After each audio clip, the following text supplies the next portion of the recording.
I'm live. I'm here. Hopefully everybody else is here or going to be coming. I see four. Four in the count. We're going to wait a second just for more people to come on. Happy Friday. It's the end of the week. You should really be feeling things. My wife is looking. I'm the one that's having trouble getting on. I clicked on your link, and I have all these ads.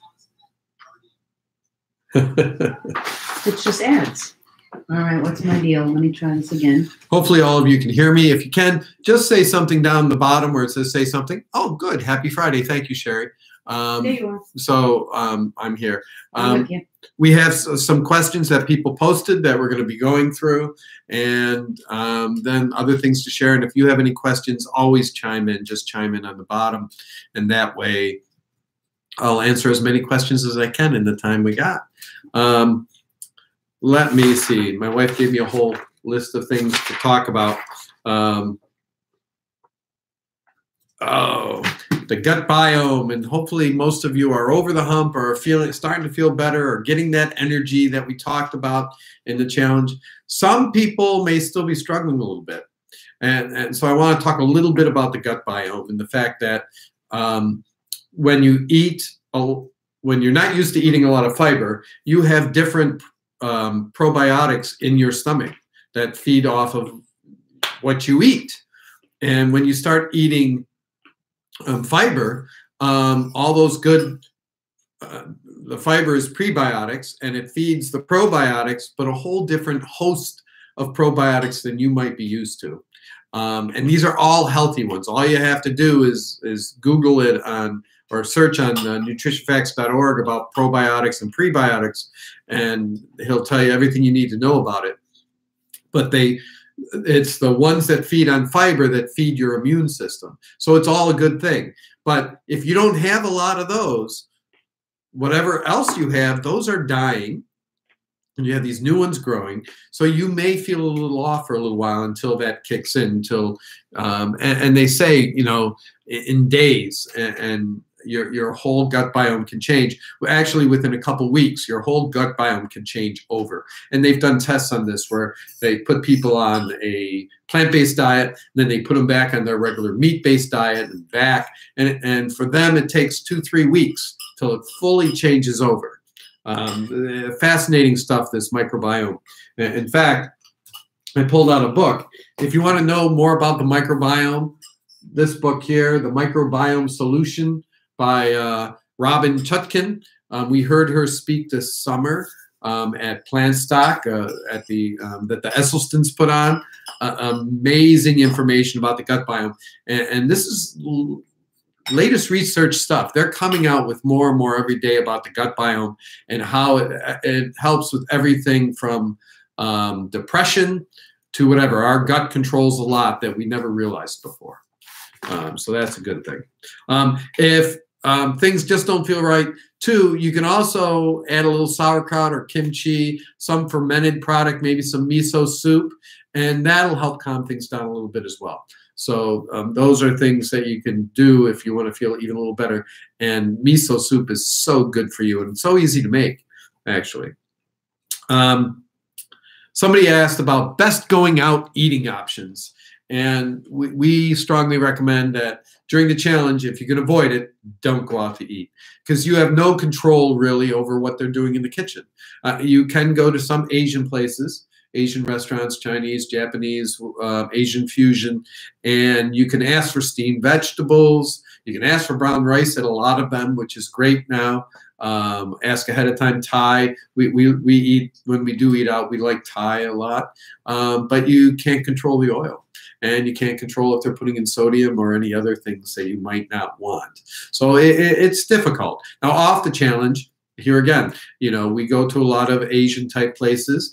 There's more and more places popping up, like Core Life Eatery or these bowl places where you go in, make a bowl, and they'll make the bowl per order. And the only thing we do is we bring our own dressing. That way we know it's an oil-free dressing, and you're perfectly on plan that way. And you could do that even now with that kind of thing if you're looking just for a bowl, because you can get the beans, the brown rice, the spinach, and it's all there for you. You don't have to do anything. We have a dog that wants to go out, I think. She's Come here, honey. Come on. Let's see. Come here. Kaya, come. Oh, that was all about that. Okay, I did that one. Oh, getting together with other people. Yeah. What are the tips? Like if you have to get together with friends for a football event or just some sort of get together, how do you manage? Yeah, we've done that with a lot of different. She doesn't want me. Yeah, our dog. We thought she wanted to go out, our young dog, but she doesn't. She just wants me to pet her.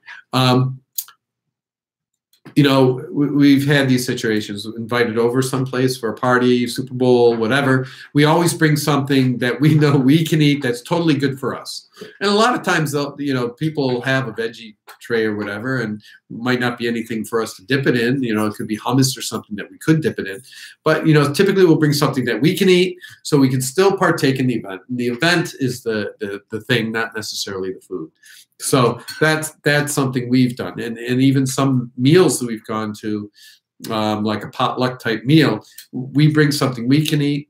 And the other thing is we know we're not going to starve. We're not going to starve for a half hour, 45 minutes, or whatever the event is. We can hold out and eat when we get home or eat beforehand. So those are all options. Somebody was asking about supplements. Are supplements important?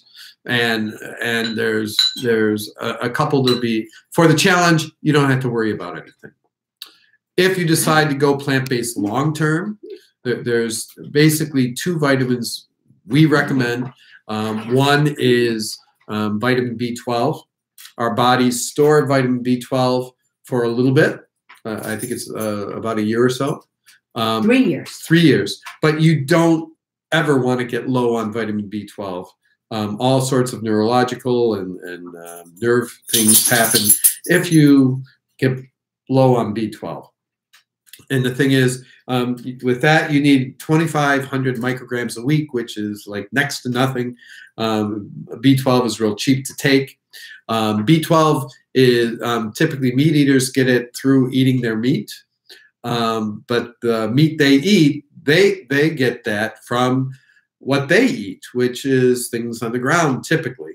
But what's been happening over the years is meat is getting less and less with B12 because our animals are being fed on feedlots that are and have lots of antibiotics thrown into them or pesticides on the ground. So those organisms that live in the ground that create the B12, those organisms aren't as plentiful as they were 50 years ago, 100 years ago. So they're finding that even carnivores should probably have some B12 in their diet. And if you're over 50, your body doesn't absorb B12 the same way. So now doctors are recommending B12 for basically everybody over 50. And if your doctor's not, maybe they haven't read some of the research, but it's very important. Recently, we had a family member who was having some issues, an older gentleman, and we thought it was, we said, have you checked your B12? No, and he went and had his B12 checked at his doctor, and sure enough, it was low. So it's very important. The other one is vitamin D, sunshine vitamin that they call. And yes, you can get some from the vitamin, but since we live, from the sun, but since we live up here, in the winter months, there's nothing you can really do except go to Florida to get the vitamin D you need. So, and I think I might have even mentioned this before, I had my vitamin D levels checked during the summer when I'm working outside in the garden all the time. And I thought my levels would be fine, and I was borderline low. So we weren't taking vitamin D. I have started taking vitamin D and Sherry on a daily basis. D3 is what we take. And that's how many milligrams? Do you remember? Oh, we do 2,000. We do 2,000, and I think that's what our doctor recommended. We had our blood levels actually checked at the doctor, and that's always a good thing to do. If you go to your doctor once a year, have your blood work checked, have them check your B12, have them check your D. And with that, you can overdose on vitamin D, not B12, but on vitamin D. We had somebody last year who told us of an incident that she had where she took too much. So you can take too much vitamin D. You don't want that either. And the other one, which is up for debate with some doctors is DHA, omega-3s, DHAs. It won't hurt you to take it, but some doctors are questioning the benefit. And some of the research, it's sort of like this on the research. We've opted to take it. We have an algae-based one. There's animal-based ones out there, fish oil-based ones. We get an algae one. It's a Diva brand, D-E-V-A, and we take that daily. And hopefully we'll rule out well, because DHA and that oil is good for your brain and lots of other things. So here it is. That's that. Well, prominent essential fatty acids in the human brain and the retina. Want to keep those eyes looking good. So this is something. So it's those three: it's vitamin D, vitamin B12, and DHA if you want. Okay. And you should have 4 Brazil nuts once a month. Oh, 4 Brazil nuts. If you Google selenium or Brazil nuts or something on nutritionfacts.org, it's part of, I think, Gregor's. It is part of Gregor's work. There was a study done, and selenium is sort of a hard thing to get in your diet. But if you take 4 Brazil nuts once a month and your body stores it, you're good to go. And it helps lower cholesterol. Go figure. So if it's something, you know, and Brazil nuts taste nice. It gives you a little fat there as well. So they're good. They're tasty. Do you have more for me, Sherry? Yes, I do. What we got here? Kitchen gadgets. You've asked the right people. I have been a kitchen gadget guy for a long time, except we moved into a small house with a small kitchen, so we have a lot of hand tools that are gadgets that I like.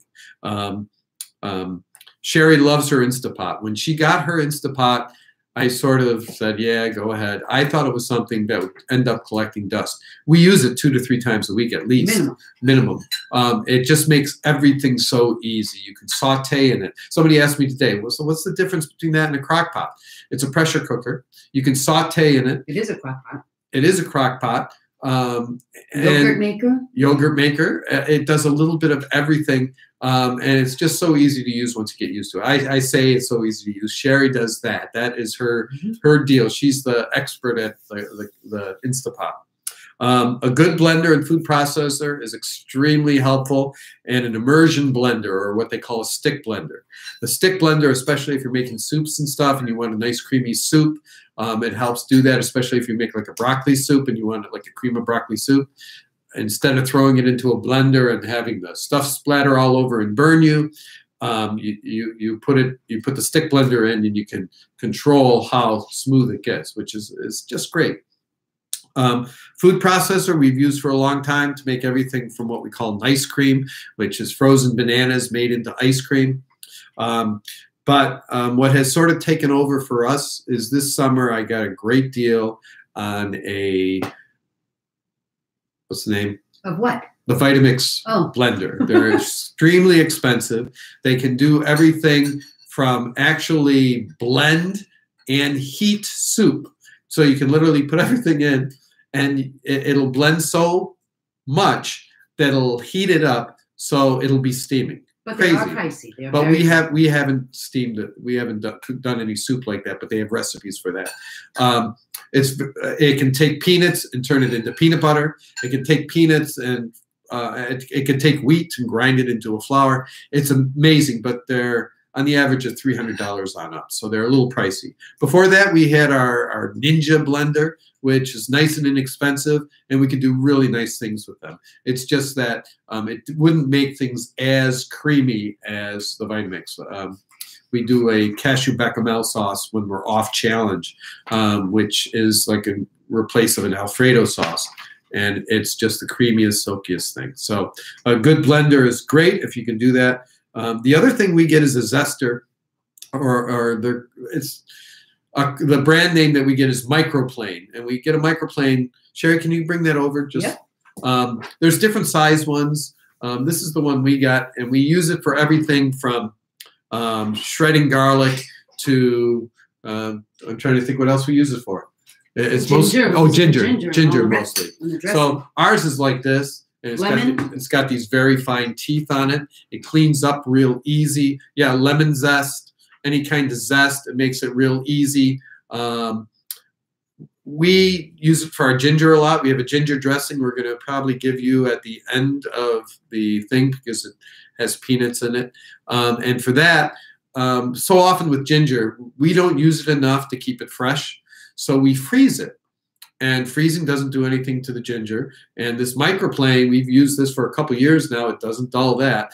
And it shreds it up very fine. So when you do put it in something, you don't get a chunk of ginger. You get a shaving of ginger that is so fine it melts into whatever you're making.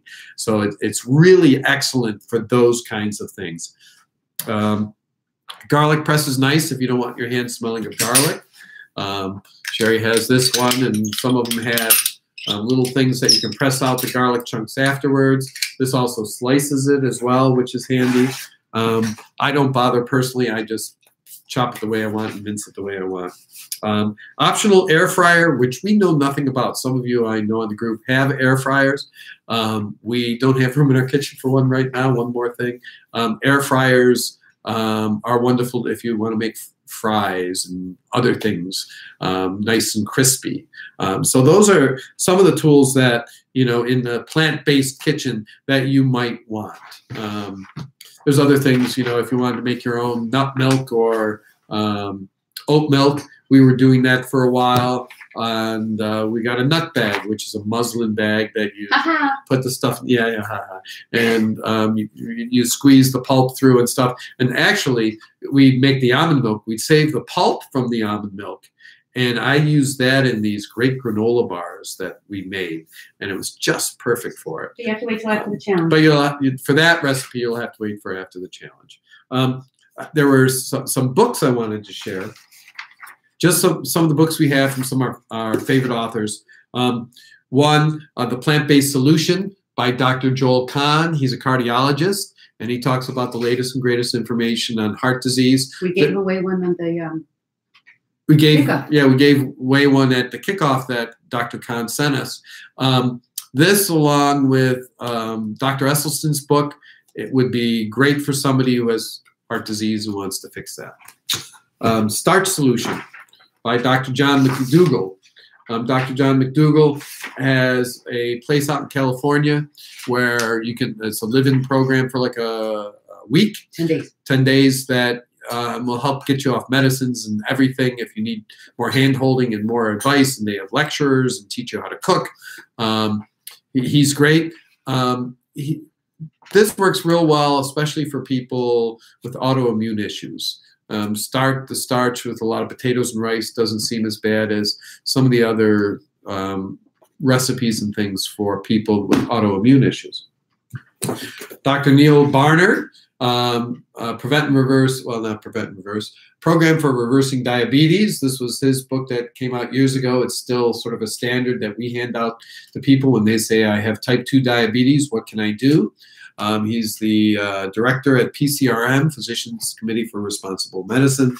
And one of our favorites is The Idiot's Guide to Plant-Based Nutrition, Edition 2, by our friends Juliana Hever and Ray Cronice. Ray Cronice was the guy who helped Penn Jillette, the magician, lose 100 pounds in 86 days. Juliana Hever is the plant-based dietitian. She's wonderful. So those are some of our favorite books. I see Sherry has some other questions here. Best wrap? No. Best ways to use nutritional yeast. Nooch. Cheesy. Sorry, I scribbled. No, it's okay. That's something there's lots of recipes out there, and you'll find more recipes, and we can even share recipes that use nooch. It adds a unique flavor to things. Some people say cheesy. I'm going to say sort of like umami flavor. That's sort of that new phrase that's going out there. It's a can't describe umami. It's hard to describe. So is it cheesy? Like we lived down in Ithaca for a while, and we went to the theater the first time, and they said, do you want butter on it or do you want nooch? And what's nooch? And they put nutritional yeast on their popcorn down there. So we've gotten in the habit of doing that when we make off challenge. We make microwave popcorn and put it on. We do use it in sauces a lot. One of my favorite ways is to use it on steamed broccoli. I make steamed broccoli. I had that one video, steamed broccoli with garlic. And when I bring it to the table, I sprinkle that on top. It's a nice way of getting it. There are some cheesy sauces with it. It's not all nooch, but it may have a large portion, like a half cup in there. Some of the things, you'll see lots of different varieties of cheesy recipes out there. We may share one with you. It's our favorite mac and cheese recipe, mac and no cheese, actually, on the last day.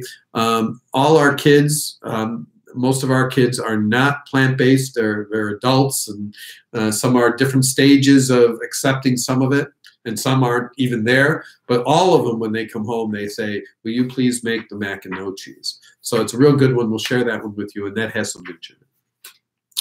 Let's see. Why no cocoa powder? 50% fat in most cocoa powders. This is a low-fat way of eating. But the other thing with think about what you use cocoa in. Okay, it's desserts. It's snacking things like brownies and cakes and things like that. With the challenge, and we've struggled with some people, or some people have struggled on the Facebook page. Why can't I have this? Why can't I have that? You're trying to reset your habits, and we all sort of have these snacking habits that are unconscious that we don't think about. For instance, when I was running a lot, I was having Lara bars, which are dried fruit, a lot of times nuts and cocoa and things, and I'd have them every day. Because I'd get hungrier because I was running, I was more active, and it became a habit that I had it every day. Well, due to an injury, and I stopped running for a while to let the injury heal, I was still having them every day, and that became a habit. So like even for this challenge, I have stopped eating those bars because they're not on plan. It was something I really enjoyed having. I mean, we were going through boxes a month, but not that they weren't healthy for me, but they weren't necessarily the best for, especially for the challenge. And cocoa, I'm not sure what you would put it in during the challenge that would be beneficial if you're trying to break those eating habits. You know, what dessert? I mean, there's lots of desserts out there that have cocoa in them that are plant-based that you could say are relatively healthy, but they're typically higher in fat. They're higher in a lot of things. And we're trying to avoid that snacking just for snacking. So that's one of the reasons. And what's interesting is, you know, we did have to look through the book and say, why no cocoa?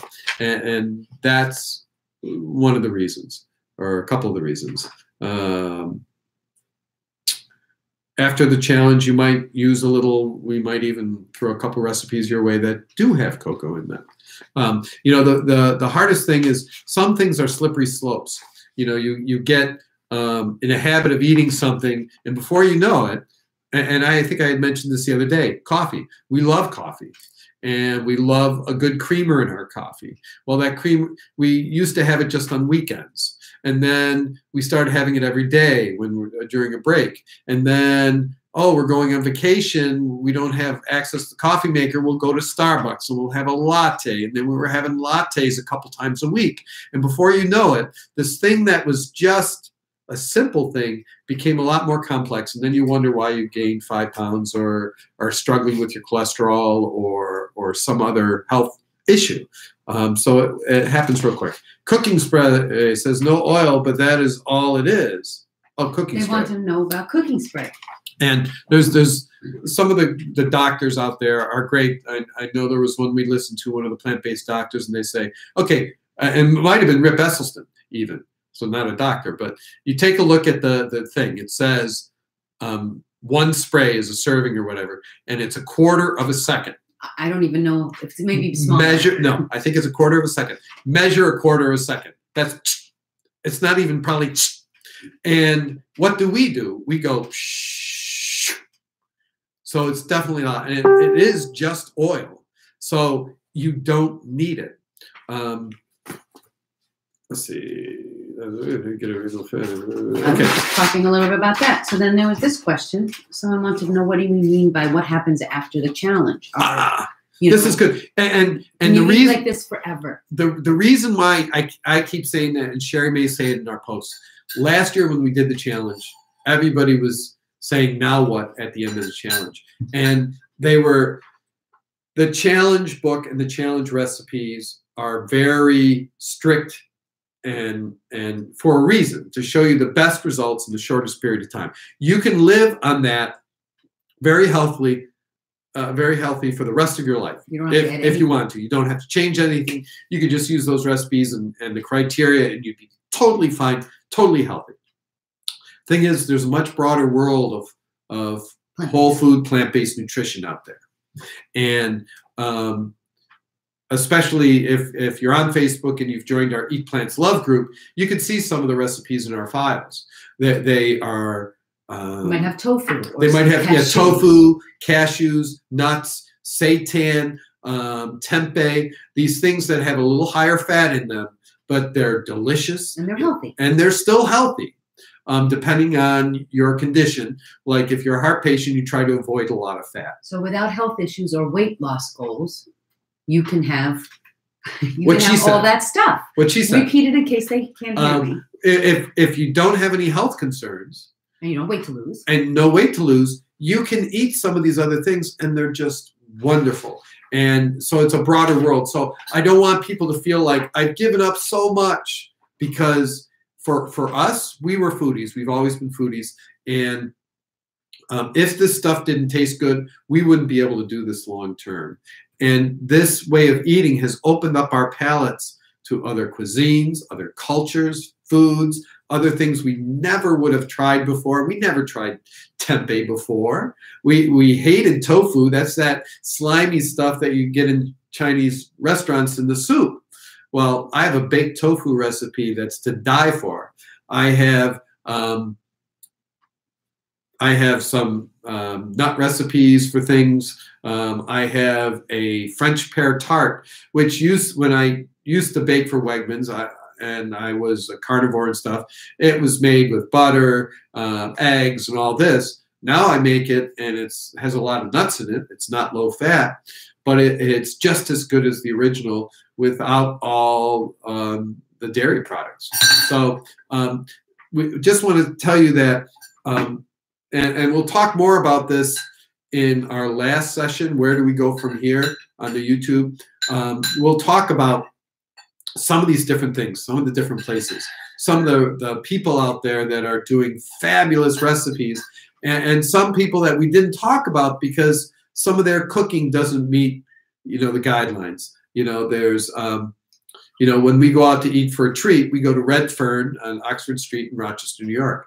Totally not healthy. Totally not healthy. Totally comfort food. Well, we shouldn't say totally not healthy. They have an oil-free menu. They have an oil-free menu. But everything it's else all plant-based. But boy, it's good.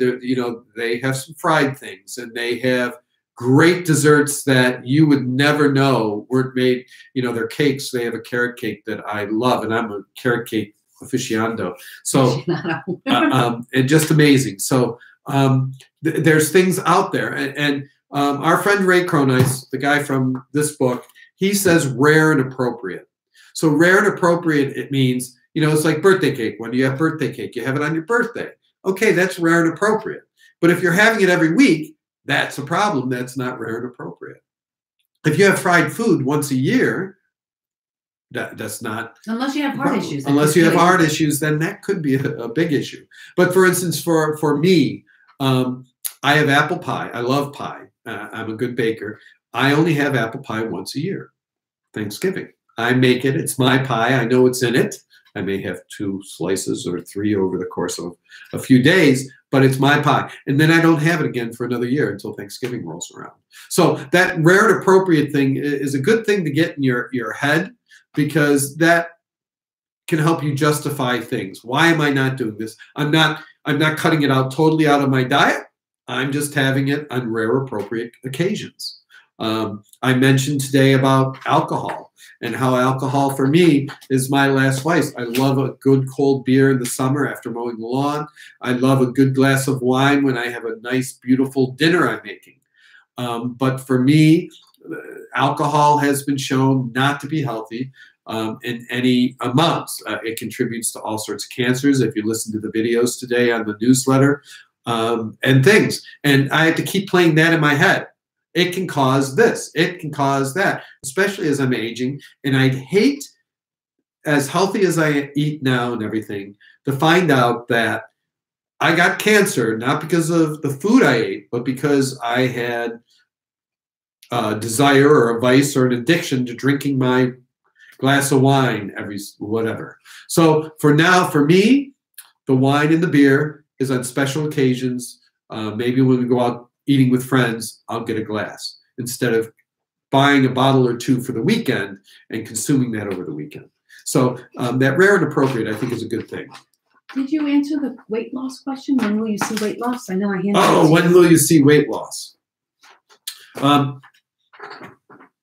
You're looking at my notes? I'm looking at your notes just to make sure I didn't. You know, the interesting thing with weight loss, you know, you think of how many days we've been in. Some people lose it quicker. Some people lose slower. It depends. It is an individual thing, but don't focus on weight loss. Focus on the health. Yeah, weight loss will come. It's a side effect. The side effect. The side effect of eating this way is weight loss. It will come. The longer you stay on this, the more you weight you'll lose, and you'll get down to this natural set point with yourself. The other thing with the weight loss and the question about that, I had it in my head about weight loss. I had the answer. What? What, your body knows where to go. Well, your body knows where to go, but with the weight loss and how some people may vary, like some people who have a lot of weight to lose, they'll lose that relatively quickly. Others, it may take, oh, that's what I was going to say, is that how long did it take you to put on the weight? You know, you can't, you know, as Americans a lot, we want the quick fix. We want that pill. We want it now. And especially it's annoying when some friend of ours, especially if it's a male, starts losing pounds after pounds and the needle's hardly moving for you. Typically anywhere between 3 and 8 pounds on average people lose over the course of the challenge. And now most doctors will tell you a pound a week is a good weight loss. It's a healthy weight loss. Okay, so thinking along those lines, and you may have to play in your own head a little bit like this. For me, I have to get on the scale every day. That helps keep me on plan. That's my mentality. It doesn't work for me. For sure. It makes me angry. Yeah, and it gets madder when, hey, I went down 3 pounds. Shut up. So what they do say is that you should weigh yourself once a month, 3 days in a row, and write down those numbers, what the average of those 3, and wait another month, and then weigh yourself again 3 days in a row and take that average, because your weight can fluctuate several pounds in a day. Right. And you don't know what the reason is. If it was after you just went to the bathroom and everyone tries their tricks being naked, and I'm gonna make sure that I have nothing on me or near me. I went to the bathroom, I peed, I'm all empty. Now I'll weigh myself. And it doesn't really matter. You can't really figure that one out. So just don't make it your focus. Make it something that's just as a result of treating your body the way it deserves to be treated. You want to be healthy, and the weight loss will come. Don't make it the issue. Now, I was driving Sherry crazy because I was actually weighing myself twice a day. But here, listen to my rationale. So I'd weigh myself in the morning, first thing, after I got up, before I ate breakfast or anything, and then I'd weigh myself before going to bed. What this did for me was a couple things. One, it told me on average how much I gained or lost in a day, because you eat food. Okay, in the morning you're the lightest you're going to be, in the evening you're going to be the heaviest from what you ate. So I could see that range of, you know, did I go up the same amount, go down the same amount, and the same thing, and the same thing between overnight. I could see that, so I could say, oh, for whatever reason, whatever I ate today, I'm up a little more than I was the day before on average. So for me, that also helped kept me in line. It doesn't work the same way for women, so yeah, I know. Let it go. I know, but that's just me, and that was for me. It kept me, and I think a lot of people are different. You know, what they take. But truly, don't focus on weight loss as the goal, even if that's the reason why you did this. Don't let that be the determining factor on a daily basis. Focus on the health benefits that you are receiving. In the next couple of days, you're going to have so much energy. You're going to feel good. You just have to wait it out. And I promise you, by the end of the challenge, you'll feel better. I see this one question here. Is corn flour noodle as good as whole wheat noodles? Talk about tinkiata, brown rice noodles. Yes, as long as it's whole grain and low sodium, 1-to-1 ratio. We like the brown rice. And if you have gluten issues, you guys probably know better than us. And what's great about a lot of the gluten-free options is they are whole grain. You know, it's like they have the chickpea pasta, which is just all chickpeas. That's great. There was one. What was the black one? There's a black bean one or something. Black bean. I mean, those are great. So there's no issue with those at all. As long as there isn't other stuff added to it. Yeah.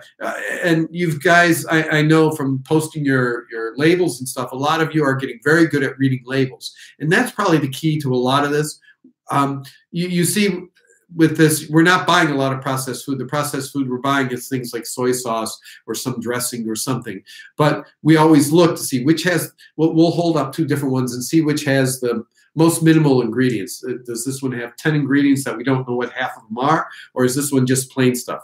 I can't remember who posted the one about ketchup today, and it was a Heinz ketchup or whatever. And I looked at the back, and it was great because it was basically tomatoes, vinegar, you know, it was all things we knew. Yes, it had cane sugar in it. But it was the 4th ingredient. But it was the 4th ingredient. It was way down the line. But all the other things were real food. It wasn't a filler of some sort.